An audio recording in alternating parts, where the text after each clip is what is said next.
Happy holidays and welcome to this episode of the Arts Overlook. I'm your host, Chris Bowden. Each episode highlights the arts and entertainment of the Cedar Valley. Every December welcomes multiple holiday events to the area, and with it come new and exciting memories to accompany the traditions we've come to cherish. Today's edition of Arts Overlook takes a look at some of these holiday traditions while catching a glimpse of something new. This holiday edition of the Arts Overlook starts right now. Art is thriving in the Cedar Valley. It's everywhere. But if you don't know where to look, you could miss it. This is your local arts perspective. This is the Arts Overlook. One of the longest standing and earliest holiday traditions in the Cedar Valley is the University of Northern Iowa's Varsity Men's Glee Club Christmas Variety Show.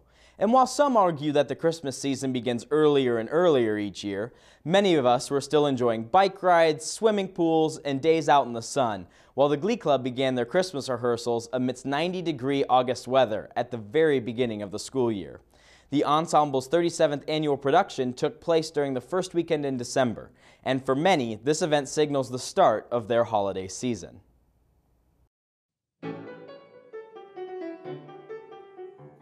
If you've been anywhere near the University of Northern Iowa's campus this fall, you know the UNI Varsity Men's Glee Club has been hard at work preparing for this year's Christmas variety show.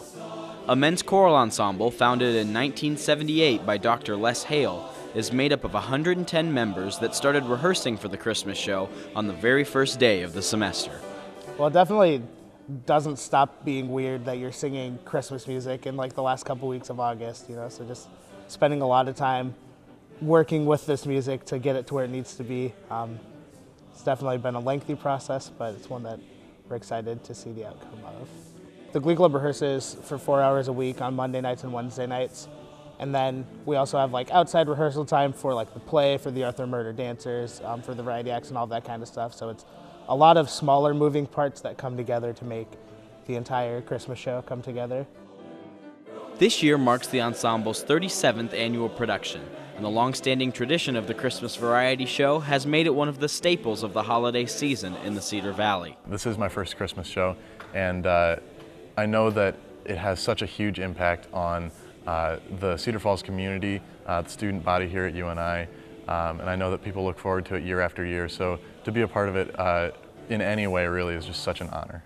People from all over the state and even like the Midwest and sometimes even farther, people come from far away to come check out what we're doing, so it's pretty cool. With that tradition, the Glee Club has sold out more performances in the Gallagher Bluedorn Performing Arts Center's Great Hall than any other student or professional group. By providing a show that members have described as ranging from the sublime to the absurd, the Glee Club has also made sure to stay relevant by continuing to provide new material over the years for all audiences to enjoy. We have like a few songs that we bring back repeatedly, like every year we sing the Ave Maria and We Need a Little Christmas and all that stuff. I think it's the combination of that with the freshness that's always different every year. You never see the same Christmas show twice. This year, the Glee Club has partnered with Panther Palms, an American Sign Language choir in its first year as a UNI student organization. Their goal is to interpret music so both deaf and hearing communities can enjoy concerts together. Dr. Wiles noticed last year during the Christmas show that there was a deaf boy in the audience, and he realized that the boy didn't understand any of the songs or any of the talents that the Glee Club had. So Dr. Wiles thought about it, reached out to our advisor, Katie O'Brien, and asked her if she would be willing to interpret a song. She said, "I can do you one better. We can do the whole show for you." With this partnership, the Glee Club hasn't been alone preparing for the show, as members of Panther Palms not only interpreted each song, but the annual Christmas play and the script of the MC as well. It's been a lot of work. We've been meeting at least 5 hours a week for the past month, and for the past week we joined in with the Glee Club, and they're so fun to work with. They have so much joy and they just have so much fun when they're doing it, so it's very fun to try to express what they're feeling. We get to share their joy, their talents by using our talents, and that's just really cool. Founded upon the pillars of excellence, tradition, and camaraderie, the Glee Club continues to be a place for men to come together for a greater purpose. Now over 1,000 UNI alumni share a bond forged by music as brothers in song. For over 50 years, guys have taken a lot away from the Glee Club. We've been changed, been impacted, and really gained a lot from the Glee Club. So my hope is that when people come to the show this weekend, they kind of see what we're up to and can take something away for themselves as well. The Glee Club believes in the power of music to lift up, inspire, and help make the world a better place, and I certainly believe that we have that opportunity with our annual Christmas variety show.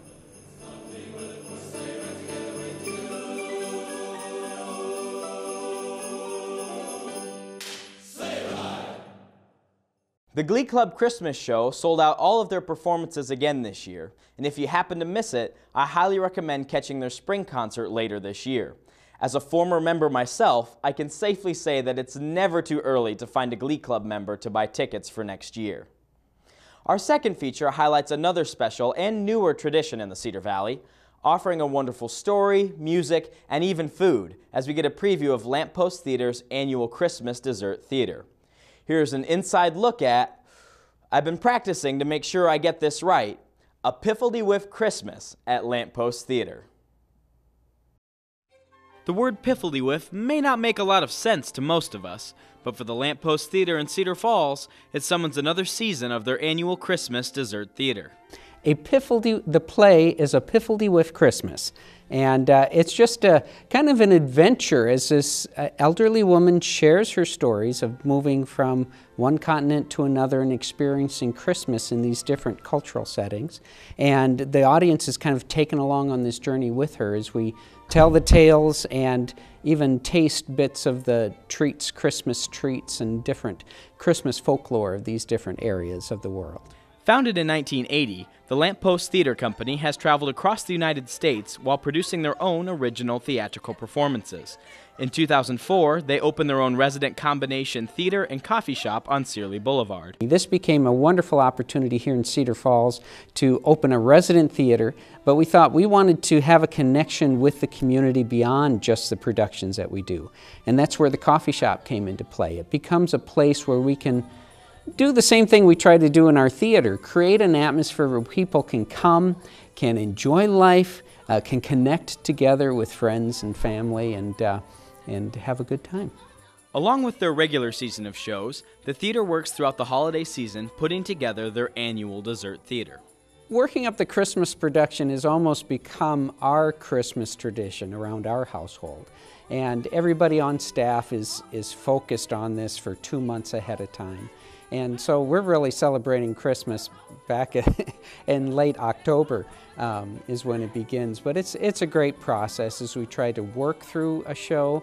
If it's one that we've done before, that we wrote a few years back, like this one, we're always tweaking it and improving it and adapting it for new characters and new actors. And so that gives us a creative challenge. The event has become a tradition for many in the area and normally consists of a show with dessert to follow. But this year it's a little different because as we take the people through this entire play, we have 5 different stops along the way where we pause the production, and part of it is for them to get a taste of these desserts from 5 different cultural backgrounds. Everything from Swedish sweet rolls and Danish pudding to Mexican spiced cocoa. And so it's really a bunch of treats along the way, so it's really an experience for the eyes and the ears and the taste buds.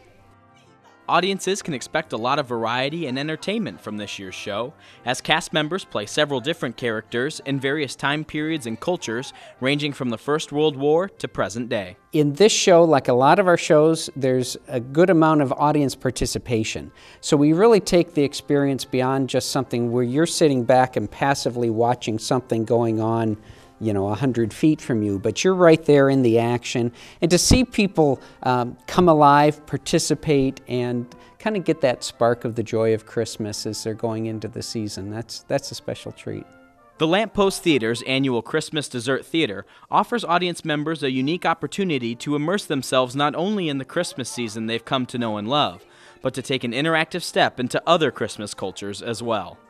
This is an experience like no other. If you want to not only get a taste figuratively of what Christmas is like in various cultures, but to actually experience these different cultures, to actually taste their different foods, and wrap it all into a really heartwarming, delightful story to get you in the Christmas spirit. This is a good time to do it. A Piffledywiff Christmas will continue to run at the Lampost until December 21st. And if you'd like to order tickets, you can call at 319-277-8034, as tickets are limited. If you don't catch this particular show, you can catch more of their performances throughout their regular season, or even stop in for a cup of coffee. For more information, you can check out their website at www.lampost.com. Our last segment comes from Holiday Hoopla at Luna Art and Wine on Main Street, as we visit the very first ugly sweater competition as a part of Holiday Cheer. And because art can be a rather subjective term, I ventured downtown with a sweater of my own in search of some Christmas masterpieces. So here I am at Luna Art and Wine in downtown Cedar Falls. We're going to take a couple minutes to walk around, check out some people's sweaters here at the Ugly Sweater Contest, and see what the inspiration might be behind some of the designs. So here we go. This sweatshirt is stupendous. I love it. It's awesome. It's all over the place. What's your inspiration behind it? How'd you come up with it?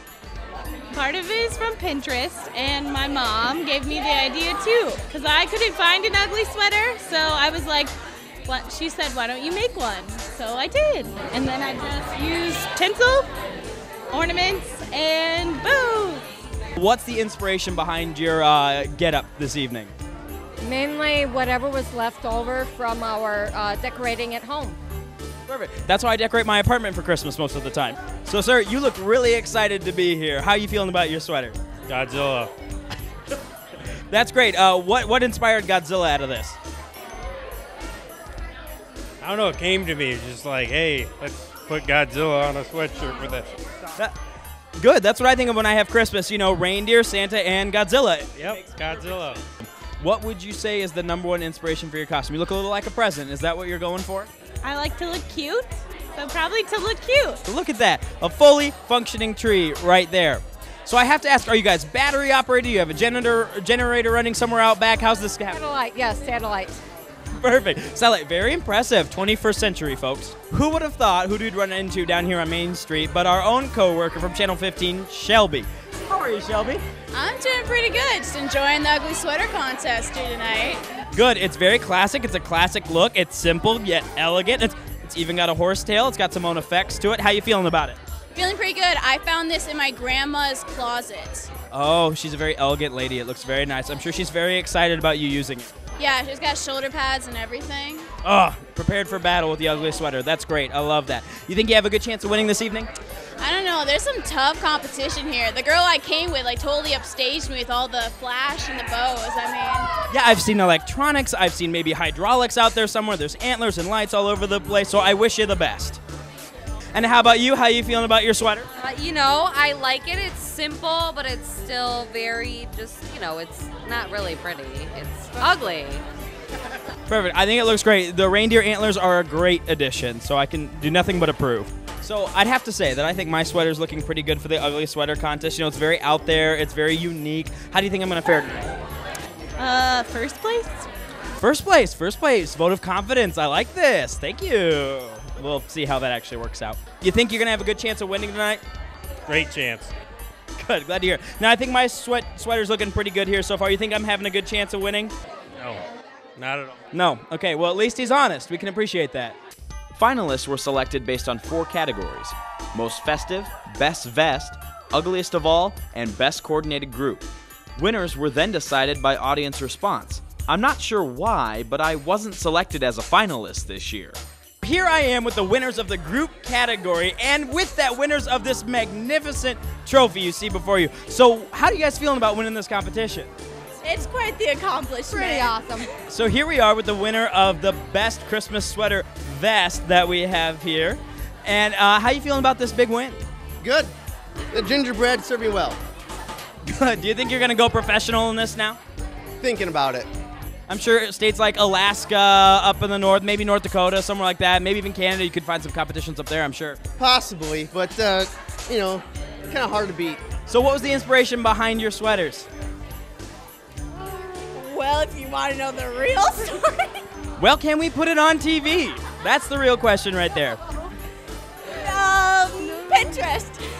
Pinterest. We'll leave it at Pinterest. Pinterest leads to trophies. Here is your proof, folks. So I clearly didn't win ugliest sweater, but there's a lot of great competition out here in downtown Main Street, and we're excited to see what it may even hold next year. I guess now it's pretty clear that I'll have to step up my game for next year's competition. Thanks to Luna Art and Wine for allowing us to film your event. With all the great events hosted by Community Main Street this year for Holiday Hoopla, make sure to tune into our Holiday Hoopla special coming soon on Channel 15. That's all for this episode of Arts Overlook. We look forward to seeing you next year as we begin another exciting season of art and entertainment in the Cedar Valley. I'm Chris Bowden, and thank you for watching.